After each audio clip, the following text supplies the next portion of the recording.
Hi friends, welcome back to my channel Money's Time.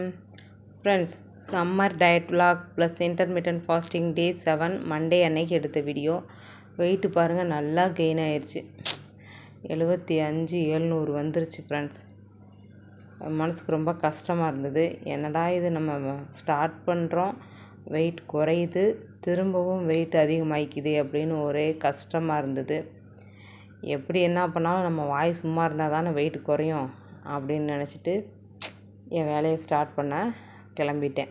இந்த weight machine இப்படியே தான் wait அதிகமாகவே காமிக்குதுன்னு ஒரு நிமிஷம் நொந்துக்கிட்டு திரும்ப திரும்ப வெயிட் செக் பண்ணிவிட்டு எடுத்து வச்சிட்டேன். இப்படி தான் இருக்கும், ஏற்ற இறக்கத்தில் தான் இருக்கும். வேறு வழி இல்லை. நம்ம பொறுமையாக இருந்து தான் வெயிட் லாஸ் பண்ணணும். நம்ம தான் நல்லா நாக்கு ருசியாக திங்கிறதில்ல, நம்ம பசங்களும் அப்படியே இருக்க முடியாது அப்படின்ட்டு காலையில் சென்னா மசாலா வச்சு பூரி சுட்டாச்சு. பூரி என்னடா இது புஷ்ஷுன்னு ஒரு சைடு வருது ஒரு சைடு வர மாட்டேங்குது அப்படின்னுட்டு ஊற்றி ரெடி பண்ணிகிட்டு இருந்தேன். பசங்களுக்கெல்லாம் காலையிலே சுட்டு கொடுத்துட்றது. நைட் டயத்தில் கொடுத்தோம்னு வச்சுக்கோங்க, எண்ணெய் பலகாரம் ஏன் கொடுக்கணும், செரிமானம் ஆகாது அப்படின்னு சொல்லி பேசுகிறாங்க. அதனால் நம்மளும் சரி நைட்டில் சுட்டால் தான் வேர்த்து ஊற்றுது, பகல்லையே செஞ்சிடலாம் அப்படின்ட்டு இன்றைக்கி காலை சாப்பாடுக்கே செஞ்சாச்சு.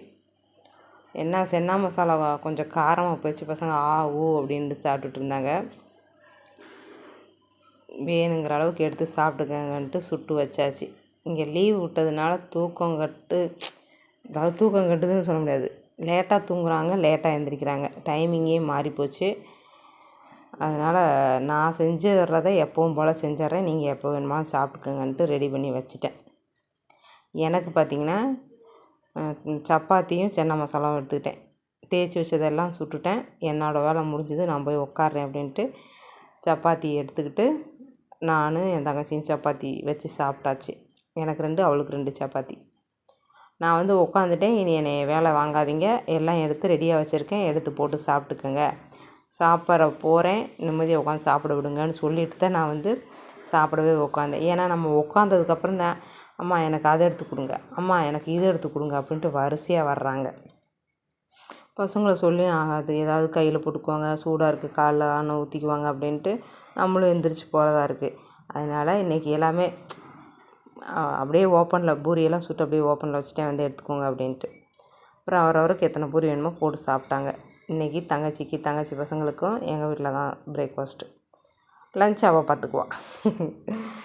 நம்மளும் நல்லா சூப்பராக டேஸ்ட்டாக சாப்பிட்டு உக்காந்துருந்தோம். அப்புறம் தங்கச்சி வீட்டுக்கார் மார்க்கெட் போயிட்டு எழுதி கொடுத்த காயெல்லாம் வாங்கி கொண்டு வந்து கொடுத்தாங்க. இதெல்லாம் எடுத்து ஃப்ரிட்ஜில் அடுக்க வேண்டிய வேலை இருக்குது. தேங்காய் என்னமோ 40-45 ரூபாயை தாண்டி போகுது. தேங்காய் ரேட்டு என்ன தான் ஆகுதோ தெரியல. ஒரு பொரியலுக்கு தேங்காய் பூ போட முடியல. எப்படியோ ஒவ்வொரு தேங்காயாக கடையில் வாங்கி அட்ஜஸ்ட் பண்ணிகிட்டு இருந்தேன். கடைசியில் 4 தேங்காய் வாங்கிட்டு வாங்க மார்க்கெட்டில் அப்படிங்கும்போது 4 தேங்காய் வாங்கிட்டு வந்துட்டாங்க. இன்னும் 1 வாரம் 10 நாளைக்கு தேங்காய்க்கு பஞ்சம் இல்லை, காய்கறிக்கும் பஞ்சம் இல்லை. சக்கரவள்ளி கிழங்கு வாங்கிட்டு வர சொல்லியிருந்தேன். நல்லா 2 கிலோ பக்கமாக வாங்கிட்டு வந்துட்டேன். அப்படி 2 கிலோவுக்கு மேலே தான் இருக்கும். இதை தான் இன்றைக்கி வேக வச்சு சாப்பிட்ணும். பழங்களில் ஆப்பிளும் செவ்வாழையும் வாங்கிட்டு வர சொல்லியிருந்தேன். ஒரு சீப்பு செவ்வாழை பழம் வாங்கிட்டு வந்துட்டாங்க. 1 கிலோவுக்கு பக்கமாக ஆப்பிள் வாங்கிட்டு வந்துட்டாங்க. 2 கிலோவே இருக்குன்னு வைங்களேன். பசங்கள்லாம் ஆளுக்கு ஒன்று எடுத்தாங்கன்னா அவ்வளோதான், ஃபினிஷ் ஆயிரும். 4 பேர் 4, எங்களுக்கு 1 எடுத்தோம்னா முடிஞ்சு போயிடும். சரி இதெல்லாம் எடுத்து வச்சுட்டு அப்புறமா சாப்பிட்டுக்கலாம் அப்படின்னு பார்த்தேன். ஆனால் ஆப்பிளை பார்க்கவும் பசியாயிருச்சு. செவ்வாழைப்பழம் தான் சாப்பிட்லான்னு நினச்சேன். செவ்வாழைப்பழம் பழுக்கவே இல்லை, காயாக இருந்தது. அதனால் இன்றைக்கி லஞ்சுக்கு ஆப்பிளை சாப்பிட்டாச்சு. ஒரு ஆப்பிள் ஃபஸ்ட்டு சாப்பிட்லாம், பசி அடங்குச்சுன்னா பார்க்கலாம், பசி அடங்கலைன்னா திரும்ப எதையாவது எடுத்து சாப்பிட்டுக்கலாம் அப்படின்ட்டு ஆப்பிள் வச்சு சாப்பிட்டேன். அதுவும் வாங்கிட்டு வந்த உடனே சாப்பிட்டேன். இதுக்காக அவங்க வாங்க போயிருந்தாங்க, அதுக்காக தான் நான் வெயிட் பண்ணி எதுவும் சாப்பிடாம ஆப்பிள் பழம் வாங்கிட்டு வருவாங்க, அதை சாப்பிட்டுக்கலாம் அப்படின்ட்டு விட்டுட்டேன். ஏன்னா காலையில் வெயிட் செக் பண்ணி பார்த்தா வெயிட்டே குறையல. அப்புறம் என்ன பண்ணுறது, இந்த மாதிரி வாயை கட்டுப்படுத்தினா தான் நமக்கு வெயிட் லாஸ் ஆகும். ஆப்பிள் சாப்பிட்டேன் லஞ்சுக்கு. இந்த புடவைய நானும் வாங்கி 5 மாதம் ஆக போகுது. 4 மாதம் ஆயிடுச்சு. பொங்கலுக்கு அப்புறமா நம்ம வாங்கினேன். நானும் ஓப்பன் பண்ணி பார்க்க வேண்டியது. இதுக்கு ஃபால்ஸ் வாங்கணும், லைனிங் துணி வாங்க வேணும், இது ஸ்டிச் பண்ணணும், ப்ளவுஸ் கட் பண்ணணும்னு எடுத்து வைக்க வேண்டியது, திரும்ப எடுத்து உள்ளே வச்சிட வேண்டியது. இப்படியே போயிட்டுருக்கு.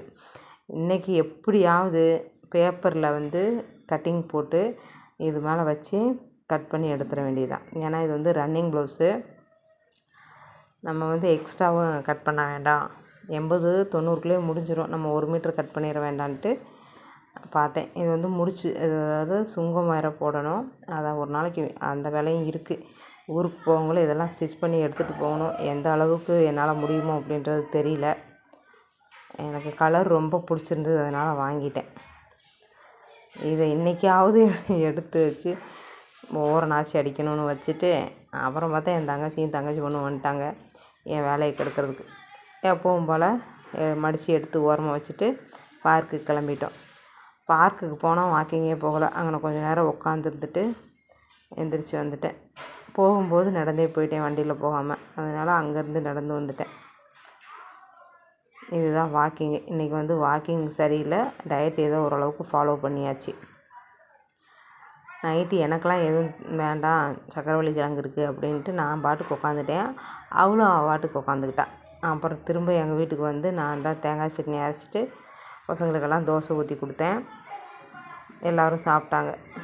நானும் சக்கரவள்ளி கிழங்கு வேக வச்சேன். எல்லோரும் நைட்டு ஒரு ரவுண்டு சக்கரவள்ளி கிழங்கு சாப்பிட்டோம்.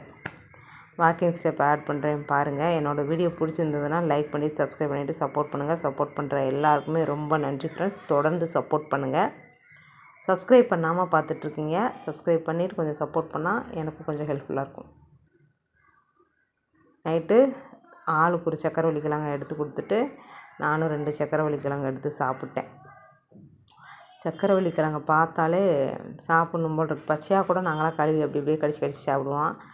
அப்புறம் வேக வச்சதே சாப்பிட்டேன். என் பையனுக்கு ஒன்று, தங்கச்சி பையனுக்கு ஒன்றுலாம் கொடுத்துட்டு சாப்பிட்டோம். எங்கள் தம்பி பையன் வேறு வந்திருந்தா சேட்டை தாங்க முடியல. தியாவும் அவனும் சொப்பு சாமான் வச்சு விளாண்டுட்டு இருந்தாங்க. அவன் பேசுகிறதுக்கு எடுத்து தான் சிரிச்சிட்டு இருந்தோம் நானும் என் தங்கச்சியும். இந்த கண்ணாடியில் இந்த டிவியில் ஓடுறது அப்படியே தெரிஞ்சிட்டு இருந்தது. என்னத்தை இப்படி பார்க்குற இருட்டுக்குள்ளே அப்படின்னு என் தங்கச்சி பேசினா, அடி டிவி பார்க்குறேன்டி அப்படின்னு. ஓ தெரியுதா அப்படின்னு சொல்லிட்டு இருந்தா. தியாவை எதுவும் சொல்லக்கூடாது, தியாவை சொன்னால் சண்டைக்கு வந்துடுறாரு இந்த ஆள். தியா பாவம் அப்படின்னுட்டு 2 பேரும் சொப்பு சாமான் வச்சு விளாண்டுட்டு இருந்தாங்க. சாப்பிட்ட மணிக்கு என் தங்கச்சி உட்காந்துருக்கா, அது நல்லா விளையாண்டுட்டு இருந்தாங்க. அப்புறம் எல்லாம் அவரவரை வீட்டுக்கு போயிட்டாங்க. அப்புறம் நாங்களும் போய் தூங்கி எழுந்திரிச்சிட்டு மறுநாள் அதாவது செவ்வாய்க்கிழமை அன்னைக்கு வெயிட் செக் பண்ணி பார்த்தேன். அப்பாடா அப்படின்னு மனசு ஆறுதல் ஆயிடுச்சு. இப்படி தான் ஃப்ரெண்ட்ஸ் இருக்கும், பொறுமை தான் ரொம்ப முக்கியம். அப்படின்னா தான் வெயிட் லாஸ் பண்ண முடியும். வெயிட் எப்படியோ 75க்கு வந்தாச்சு. கொஞ்சமாக வாயை கட்டுப்படுத்தலை, அவ்வளோதான், க்ளோஸ். ஏதோ மெட்டபாலிக் ரேட்டு கம்மியாக இருக்குதுன்னு சொல்லுவாங்க, அதுதான் எனக்கு வந்து கம்மியாக இருக்கும் போல். வெயிட்டு வந்து இன்க்ரீஸ் ஆகிக்கிட்டே தான் இருக்கும், கரெக்டான எக்ஸசைஸ் அந்த மாதிரி இல்லைன்னா. சரி, ஓகே, பாய், தேங்க்ஸ் ஃபார் வாட்சிங்.